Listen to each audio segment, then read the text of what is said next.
Jasmine ജയിക്കണമെന്നാണ് എൻ്റെ ആഗ്രഹം പറഞ്ഞത് സായിയാണ് കേട്ടോ. വേറെ ആരോടുമല്ല, നന്ദനയോടാണ് സായി കാര്യം വെളിപ്പെടുത്തിയിരിക്കുന്നത്. രണ്ടുപേരും ഗാർഡൻ ഏരിയയിലിരുന്ന് സംസാരിച്ചുകൊണ്ടിരുന്നപ്പോഴാണ് നന്ദന ചോദിക്കുന്നത്, ഇനി ഒരു ദിവസം കൂടിയല്ലേ ഉള്ളൂ, ആര് ജയിക്കണമെന്നാണ് ആഗ്രഹം എന്നൊക്കെ.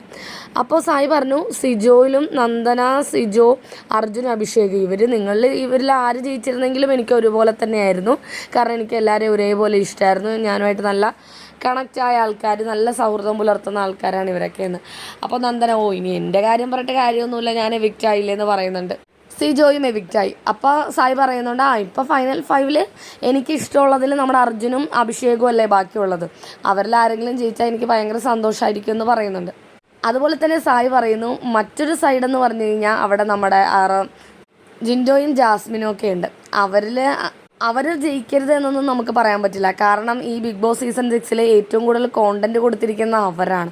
അവർ കൊടുത്ത കോണ്ടൻറ്റ് എന്ന് പറഞ്ഞാൽ ഒരു രക്ഷയില്ലാത്തതാണ്. ഇപ്പം നെഗറ്റീവ് ആണെങ്കിലും നല്ല രീതിയാണെങ്കിലും ചീത്ത രീതിയാണെങ്കിലും എന്താണ് ബിഗ് ബോസ് പ്രേക്ഷകർക്ക് വേണ്ടത്, അല്ലെങ്കിൽ എന്താണ് ഈ ബിഗ് ബോസ് എന്ന ഷോ കൊണ്ട് ഉദ്ദേശിക്കുന്നത്, അത് ഏറ്റവും കൂടുതൽ കൊടുത്തിട്ടുള്ള അവരാണ്. അവർ നിസ്സാരക്കാരല്ല എന്ന് പറയാണ് സായി നന്ദനയോട്.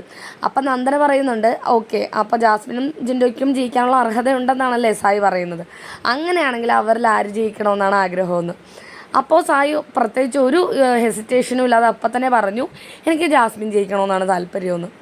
സായി പുറത്തിറങ്ങിയ ശേഷം സായി കൊടുത്ത ഇൻ്റർവ്യൂസിലും കാര്യങ്ങളിലും ഒക്കെ സായി കാര്യം പറയുന്നുണ്ടായിരുന്നു.